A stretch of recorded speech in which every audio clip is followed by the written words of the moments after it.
Buenos días, alumnos. Soy Sandra y os voy a explicar cómo se hace la primera parte del writing del examen del FIRST, la que llamamos el famoso essay. Lo primero que tenemos que saber. ¿Qué tenemos que saber para escribir un essay del FIRST? Siempre tiene que estar dirigido a un profesor. Tiene que responder a los 2 puntos del tema que nos dan y a un tercer punto que debemos inventar con una idea personal. Tiene que tener una correcta organización, con una introducción, un argumento y una conclusión. Lo veremos más adelante en este PowerPoint. Debe estar escrito en un tono y un registro apropiados y debe organizarse siguiendo una estructura concreta, que también veremos más adelante. ¿Cómo debemos organizarnos para poder hacerlo de la mejor manera posible? Lo primero, tenemos que leer el enunciado. ¿Qué te están pidiendo?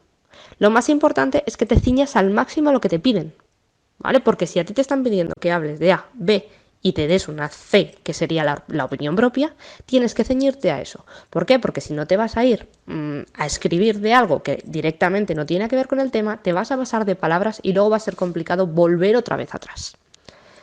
Es muy importante que te hagas un pequeño esquema en el que ordenes tus ideas, teniendo en cuenta que siempre sean relevantes. Es decir, que cubras lo que te están pidiendo en el título, en el enunciado. Siempre apoya tus ideas con ejemplos y razones. Muy importante, siempre, para darle, digamos, una base a lo que estás diciendo. Desarrolla ideas para el tercer punto en el que te piden una idea propia. Y estas ideas son súper importantes porque si te dejas estas ideas va a estar incompleto tu essay y evidentemente no se te va a puntuar correctamente. Utiliza un lenguaje rico. Quiere decir que tanto gramaticalmente como en vocabulario utilices un lenguaje propio del FIRST, porque aunque tú sepas muchas cosas, si no lo demuestras en el writing, no se te va a puntuar correctamente. Utiliza un lenguaje sobre todo formal. No hagas contracciones, ahora lo veremos más adelante, no hagas contracciones, no hables con phrasal verbs, etc. Evita el uso de frases excesivamente largas. ¿Por qué? Porque en ocasiones son confusas, son tan largas que a veces pierden el significado y el lector puede sentirse confuso. Muy importante, utiliza los linking words. ¿Qué son los linking words? Lo veremos más adelante, son una serie de frases que te ayudan a cohesionar tus frases para que tengan más sentido, sea más técnico y, por supuesto, en el lenguaje y la organización de tu essay te van a beneficiar. Y, como ya he dicho, utiliza un estilo coherente, claro, lógico y bien organizado. Vamos a explicar cómo. La estructura de un essay siempre parte de varios puntos que son introduction, introducción, prompt 1, prompt 2, prompt 3 y conclusion. ¿Qué quiere decir? Cada una de las partes. Vamos a explicarlas. La introducción y la conclusión. Lo primero que tenemos que tener en cuenta en esta parte es que los párrafos de introducción y la conclusión tienen que ser efectivos. Es muy importante que en la introducción hagas un breve resumen del tema que vas a tratar y incluyendo, pues si quieres, opinión que puede tener la gente sobre el tema sin desarrollarlo excesivamente. Y a mí me gusta incluir una pregunta retórica para que el lector después pueda desarrollarla en los siguientes párrafos. Así es una manera de enganchar al lector para que continúe leyendo. No expreses tu opinión en el primer párrafo. ¿Por qué? Pues lo interesante es que guíes al lector, ¿vale? Él mismo va a llegar a esa conclusión exactamente igual que tú. La opinión es preferible que la des en el último párrafo.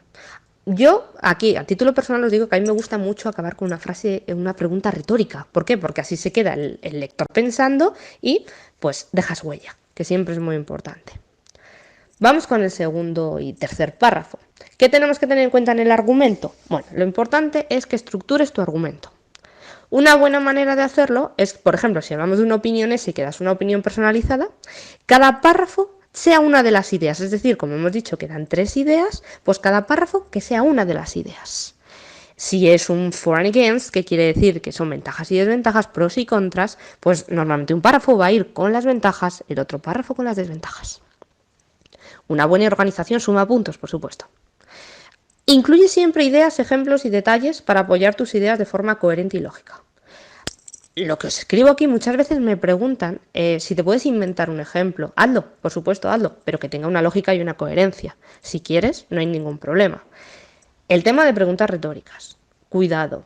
no te excedas. ¿Por qué? Porque no es lo mismo hacer una pregunta retórica, un inicio o un final para enganchar a un lector, que le hagas un bombardeo constante de preguntas y que te excedas porque el lector no sabe cómo contestar. Demasiada pregunta.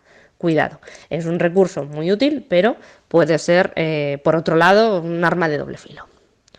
Vamos a hablar de tips generales de cara al essay. Utiliza siempre un lenguaje relativamente formal, como os he dicho antes. Evita contracciones y el uso de muchos phrasal verbs. ¿Por qué? Porque se utilizan en un contexto más informal y no quedan excesivamente bien. Utiliza los linking words. ¿Por qué?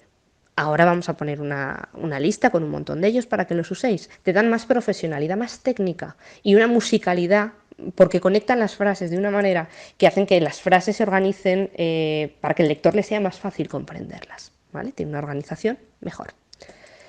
Muy importante, reserva tiempo para chequear tu essay. ¿Por qué? Porque al final tienes que tener un repaso de los signos de puntuación, de las mayúsculas, del spelling. Es muy importante el tema de duplicar letras que en español tenemos, no estamos tan familiarizados como están ellos. El orden de la GHT en algunas palabras. Yo siempre utilizo el truco que primero va la gallina, luego va el huevo y luego va la tortilla. ¿Vale? Es un poco absurdo, pero es un truco que yo les suelo comentar a mis alumnos y que es bastante efectivo. Y por supuesto, chequea la longitud de tu escrito. Tienes un máximo de 190 palabras. Ten cuidado con ellas. Linking words que podemos utilizar. Os los he dividido en distintas... depende de la temática lo que queráis usar. Por lo menos podéis usar 2, 3 de cada uno, pero tampoco os excedáis. ¿Vale? Vuestro escrito tiene que estar escrito por vosotros, con una gramática adecuada y, por supuesto, que no sea un cúmulo de linking words, porque no hay nivel en ese sentido. Vamos a verlos. Para expresar opinión personal. In my opinion, I believe that, I feel, it seems to me, in my view, as I see it, I think personally. Cualquiera de ellos puede ser bueno. Elegid los que más os gusten y con los que os sintáis más a gustos.